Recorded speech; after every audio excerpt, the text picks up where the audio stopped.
నేను చాలామంది పేషెంట్స్ దగ్గర కానీ వాళ్ళ అటెండెంట్స్ దగ్గర కానీ వింటూ ఉంటాము. మేము అసలు స్మోకింగ్ చేయము, మా ఫ్యామిలీలో అసలు స్మోకింగ్ లేదు, సో నేను స్మోకింగ్ చేయను కదా, అసలు లంగ్ క్యాన్సర్ వచ్చే అవకాశమే లేదు అని కూడా వింటామండి. సో ఈ స్మోకింగ్ చేయకపోతే అసలు లంగ్ క్యాన్సర్ రాదు అనేది కరెక్టేనా? అండ్ ఇంకా ఏమి మూఢనమ్మకాలు ఉన్నాయి లంగ్ క్యాన్సర్ గురించి అనేది మనం ఇప్పుడు తెలుసుకుందామండి. నేను మీకు ఒక ఎగ్జాంపుల్ చెప్తాను. ఇప్పుడు మనకి ఒక పేషెంట్ 50 year ఫిమేల్ పేషెంట్ ఉన్నారు.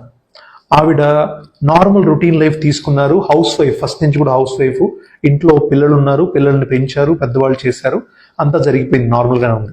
50 years టైంలో కాఫ్ పర్సిస్టెంట్గా ఉంది. అరౌండ్ 2 to 3 months వరకు కాఫ్ తగ్గటం లేదు, కొంచెం వెయిట్ లాస్ కూడా అవుతున్నారు. సో అందుకని 3 months తర్వాత ఒకసారి మన దగ్గరికి వచ్చారు. వచ్చి చూసి ఇన్వెస్టిగేట్ చేస్తే మనకు ఫైండ్ అవుట్ అయింది ఏంటంటే లంగ్లో ట్యూమర్ కణితి ఉంది. దాన్ని బయాప్సీ చేస్తే, అంటే ముక్క తీసి పంపిస్తే మనకి లంగ్ క్యాన్సర్ అని వచ్చింది. సో ఈ లంగ్ క్యాన్సర్ అని తెలియగానే వెంటనే వాళ్ళ ఫ్యామిలీ కానీ ఇది కానీ అడిగిన ఫస్ట్ క్వశ్చన్ ఏంటంటే, లంగ్ క్యాన్సర్ ఎందుకు వచ్చింది అసలు? మాకు స్మోకింగ్ అలవాటు లేదు, ఎప్పుడు కూడా స్మోకింగ్ కానీ అటువైపు ప్యాసివ్ స్మోకింగ్ కానీ ఎక్స్పోజర్ లేదు ఎవరికి కూడా, ఫ్యామిలీలో కూడా ఎవరికి లేదు, సో అయినా ఎందుకు రావాలి అని అడిగారు. సో దానికి ఎక్స్ప్లెనేషన్ ఏంటంటే, మనకి ఉన్న బిగ్గెస్ట్ మిత్ ఏంటంటే లంగ్ క్యాన్సర్ అనేది ఓన్లీ స్మోకర్స్కే వస్తుంది, స్మోకింగ్ చేయకపోతే రాదు అనుకుంటాం. అలా కాదండి, లంగ్ క్యాన్సర్ అనేది ఎవరికైనా రావచ్చు. అదర్ కాజెస్ ఏమవచ్చు అంటే, ఎక్కువగా పొల్యూషన్ ఎక్స్పోజర్ ఉన్నవాళ్ళు, ఎక్కువగా కిచెన్ ఫ్యూయల్ అంటే బయోమాస్ ఫ్యూయల్ అంటాం, కట్టెల పొయ్యి మీద కానీ బొగ్గుల పొయ్యి మీద కానీ, మన చిన్నప్పటి నుంచి చాలా మంది మన పెద్దవాళ్ళు కట్టెల పొయ్యి బొగ్గుల పొయ్యి మీద చాలా సంవత్సరాలు పనిచేసి ఉంటారు. అలాంటి వాళ్ళు కానీ, ఫ్యాక్టరీలో ఎక్స్పోజర్, ఎవరన్నా కోల్ ఫ్యాక్టరీ కానీ or burning fuel, electricity factory, అలాంటి కోల్ ఫ్యాక్టరీస్లో వాటిలో పనిచేసిన వాళ్ళకి కూడా మీకు రిస్క్ ఆఫ్ లంగ్ క్యాన్సర్ ఉంటుంది. సో ఇలా మీరు స్మోకింగ్ చేయకపోయినా కానీ లంగ్ క్యాన్సర్ వచ్చే అవకాశం ఉంటుందండి. లంగ్ క్యాన్సర్ గురించి ఇంకొక మిత్ ఏంటంటే, సో సిమ్టమ్స్ అనేవి చాలా క్లియర్గా ఉంటాయి, అండ్ సిమ్టమ్స్ వినగానే మన క్యాన్సర్ అని సస్పెక్ట్ చేస్తామని అనుకుంటాం. జనరల్గా మనకు సిమ్టమ్స్ చెప్పి ఇబ్బందులు ఉన్నాయి సార్, ఈ ఇబ్బందులు ఉన్నాయి కదా, మీరు చెప్పేసేయండి ఇంకా క్యాన్సర్ ఉందా లేదా అని జనరల్గా అడుగుతారు మనల్ని. కానీ సిమ్టమ్స్ అనేవి క్లియర్గా ఉండవండి. ఎందుకని, లంగ్ క్యాన్సర్ కూడా ఆ 4 సిమ్టమ్స్ అంటే దగ్గు కానీ, కొంచెం దగ్గుతో పాటు రక్తం పడటం కానీ, వెయిట్ లాస్ రావటం కానీ, ఫ్లమ్ రావటం కానీ, ఆయాస రావటం కానీ, ఛాతి నొప్పి రావటం కానీ, ఇలాంటి సిమ్టమ్సే ఉంటాయి. అంటే మిగతా వాటితో చాలా కండిషన్స్తో ఓవర్లాప్ ఉంటుంది. సో సిమ్టమ్స్ అన్ని ఎప్పుడు కూడా క్లియర్గా టువర్డ్స్ లంగ్ క్యాన్సర్ లాగా ఉండవు అసలు. సో మనం ఏమనుకుంటాము, సిమ్టమ్స్ చెప్పగానే లంగ్ క్యాన్సర్ లాగా అనిపిస్తుంది అని చెప్పలేము. ఓకేనా? సో ఇంకొక మనకి మిత్ ఏంటంటే, సర్జరీ అంటే ఇంకా అయిపోయింది, లంగ్ క్యాన్సర్ డయాగ్నోసిస్ సర్జరీ అంటే అసలు ఇంకేం లేదు, సర్జరీ అయిపోతే ఇంకా బయటికి రారు అనుకుంటాం. కానీ లంగ్ క్యాన్సర్ డయాగ్నోస్ చేసిన తర్వాత సర్జరీ అంటే అది ఇంకా చాలా బెటర్ అనే అర్థం. ఎందుకని, ఆ క్యాన్సర్ని కట్ చేసి రిమూవ్ చేసే ప్లాన్ ఉంది అని, అంటే some what better comparatively only chemotherapy కానీ అదర్ క్యాన్సర్ ట్రీట్మెంట్స్ కన్నా ఇది సర్జరీ బెటర్ అండి. అది ఇంకొకటి లాస్ట్ మిత్ ఏంటంటే, మనము క్యాన్సర్ అని వినగానే, లంగ్ క్యాన్సర్ అని వినగానే ఇమీడియట్ డెత్, ఇంకా అసలు లంగ్ క్యాన్సర్ వస్తే ఇంకా మళ్ళీ మనము బతికే అవకాశం లేదు అనుకుంటాం.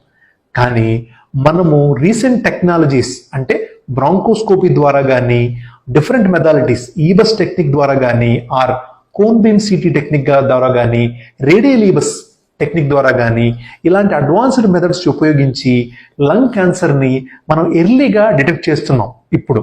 సో ఈ ఎర్లీగా డిటెక్ట్ చేయడం వల్ల ఏంటి అంటే, స్టేజ్ 1, స్టేజ్ 2 లంగ్ క్యాన్సర్ టైంలో కనుక మనం డిటెక్ట్ చేస్తే వాటిని మనం కంప్లీట్గా క్యూర్ చేయొచ్చు.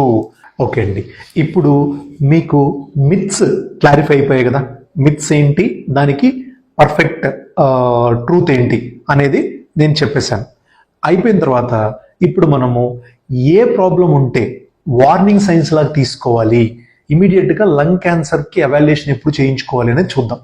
ఒకటి, persistent cough, more than 3 weeks cough ఉన్నప్పుడు, దగ్గుతో పాటు మైల్డ్గా కొంచెం రక్తం పడుతున్నప్పుడు, అన్ఎక్స్ప్లెయిన్డ్ వెయిట్ లాస్, మీరు అన్ఇంటెన్షనల్గా మీరేం అనుకోలేదు వెయిట్ లాస్ అవుదామని, కానీ వెయిట్ లాస్ అవుతున్నారు దానివల్ల, ఆర్ చెస్ట్ పెయిన్ వస్తుంది, సడన్ చెస్ట్ పెయిన్ వస్తుంది దానివల్ల, ఇంకా ఎక్కడైనా స్కిన్ మీద కానీ ఎక్కడైనా ఎలివేషన్స్, స్వెల్లింగ్స్ వస్తున్నాయి అన్ఇంటెన్షనల్గా తెలుస్తుంది అంటే. సో ఇలాంటి సిమ్టమ్స్ అన్నీ కూడా వార్నింగ్ సైన్స్ అని చెప్పుకోవాలి. ఇలా కనుక అనిపిస్తే ఇమీడియట్గా లంగ్ స్పెషలిస్ట్ని కన్సల్ట్ చేసి దానికి ఏంటి solution and evaluation further steps ఏంటి అనేది మనం తెలుసుకోవాలి. ఇప్పటి వరకు మనము మిత్స్ అండ్ వార్నింగ్ సైన్స్ రెండు కవర్ చేసాం. సో ఇప్పుడు మనం ఏం చూద్దామంటే లైఫ్ స్టైల్ ప్రివెన్షన్ స్టెప్స్, ఎలాగ మనము ప్రివెంట్ చేసుకోవచ్చు లంగ్ క్యాన్సర్ రాకుండా అనేది తెలుసుకుందాం. ఫస్ట్ అండ్ మోస్ట్ కామన్ అండి, అందరికీ తెలిసిందే, స్మోకింగ్ స్టార్ట్ చేయొద్దు. ఆల్రెడీ స్టార్ట్ చేసి ఉంటే స్టాప్ చేయండి. Second, avoid second hand smoking or passive smoking. Very very important అండి. మీరు స్మోక్ చేయకపోయినా పక్కన వాళ్ళు స్మోక్ చేసినా కూడా మీరు స్మోక్ చేసినట్టే మీకు కూడా ఈక్వల్ రిస్క్ ఆఫ్ క్యాన్సర్ ఉంటుంది. సెకండ్. థర్డ్ వచ్చేసి డస్ట్ కానీ పొల్యూషన్ కానీ హెవీ పొల్యూటెడ్ ఏరియాస్లో కానీ ఫ్యాక్టరీ ఏరియాస్ని కానీ కంప్లీట్గా అవాయిడ్ చేయండి. And maintain a healthy life style. Healthy regular physical activity and healthy life style maintain చేయడం వల్ల కూడా మీరు అవాయిడ్ చేయవచ్చు. సో ఇది మనము ఎలా ప్రివెంట్ చేసుకోవచ్చు లంగ్ క్యాన్సర్ అనేది తెలుసుకోవటం. So friends, lung cancer is surrounded by myths, but science gives us the clarity. So మీకు గనక పర్సిస్టెంట్ సిమ్టమ్స్ ఉన్నాయి, పర్సిస్టెంట్ కాఫ్ ఉంది, అన్ఎక్స్ప్లెయిన్ వెయిట్ లాస్ ఉంది అంటే ఇగ్నోర్ చేయొద్దండి. స్పెషలిస్ట్ అడ్వైజ్ తీసుకోవాలి. సో దాంతోపాటు ఈ awareness about the lung cancer symptoms కానీ మిత్స్ కానీ చాలా చాలా ఇంపార్టెంట్ అండి. Please do share this video because this awareness can save the lives. నమస్తే.